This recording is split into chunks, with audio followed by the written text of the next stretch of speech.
think that side of stuff is kind of overlooked, and a lot of people try to say things are just social constructs and all this type of stuff. I think generally people do have a tendency or a predisposition to some extent to do things based off of their gender, their sex, their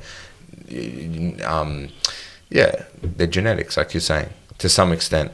There's also things that are ingrained in culture and in personal experience, all that type of stuff as well. Whether it's the violent stuff, whether it's nurturing, like your maternal skills or your assertiveness or whatever, that it's learned, and also genetic disposition to some extent. But I do think that like it's common for people to kind of demonize, vilify certain behaviors, and I think it goes back to kind of like what I was saying before. It's just, I don't think anything's inherently evil or bad. There's times aggression's important. There's times where you need to protect yourself, and aggression would be very helpful for you. There's times where certain ways of behaving are good, and there's times where it's bad. I don't believe that one thing is inherently evil. Does that make sense? There are, yeah. But of course, except like extreme scenarios that we genocide's usually a bad thing. That's a bad Child sexual abuse is usually a bad thing. Yeah. Well, it's an interesting area of argument of in morality is where do you draw the line? Where and I kind of go, well, there are some things that of course, in any culture at any time are just kind of bad. But yeah, I accept your point with that caveat. I just think that like a lot of dudes get a bad rap for being assertive or whatever, but if someone that's female does that, they're empowered and strong or whatever. So I just think I think double standards are normal. I really do think they are. I think like reality is probably sexist as much as we don't want it to be. It's not fair that I'm stronger than most women. There's some women that are just as strong as me and way stronger, but for the most part, I'm physically stronger than a woman of the same age and whatever. Yeah. Is that fair? No, it's not fair. Well, it's not. But women can give birth, and I can't. It shouldn't be a moral issue either. No, I don't think it is a moral issue. The issue of fairness doesn't arise; it just is. Yeah, correct. But I think a lot of people, through like this view of equality, are trying to create fairness in everything, and it's not possible. Does that make sense? Yeah, except that you're using specifics in a sort of general term earlier on, but that's like what? What was I saying? Around the issues of fairness and taking specific issues about whether is this fair or is this not fair. Yeah. And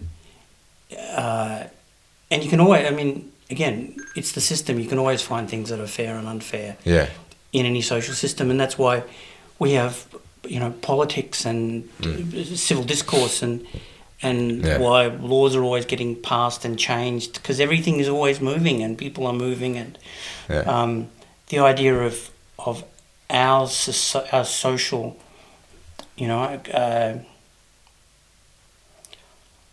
Hobbes wrote a book.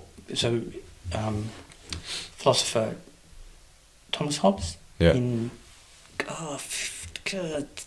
late 15th, early 16th, wrote a book called Leviathan, and what he set out to do was try to find, which became really, really important.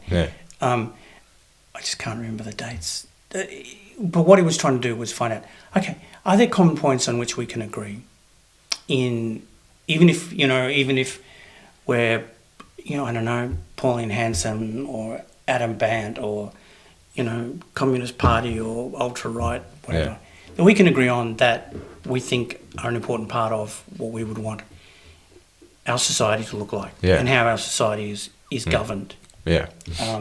Do we want an autocrat? Do we want one person, a philosopher king? Do we want to be ruled by one person, or and how do we reduce the number of I forget the expression I think he used was touch points or fracture points, where we come together and there's social discord and there's violence and bad shit happening to people, and what he decided, what he argued, was that it was probably possible, and people then went on to pinch bits of his stuff for the American Constitution and probably even our own Constitution. Certainly the Brits used it in their stuff as well. Yeah. So we kind of made a decision over the last 500 years, that we're going to try to run our society like this and reduce the amount of,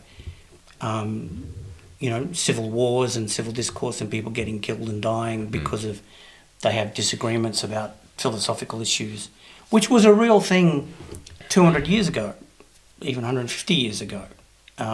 So we've got some of that out of, the chances of somebody marching on Canberra with a military is reduced. It's not. Do you know what I think though? Like I think this has got to do with like this type of thing. Like, it's like I don't think you can supersede. You can't really change human nature. You can't suppress emotion. You can't suppress aggression. So all I would say around like that type of violence is I think people just became way more passive aggressive. Well,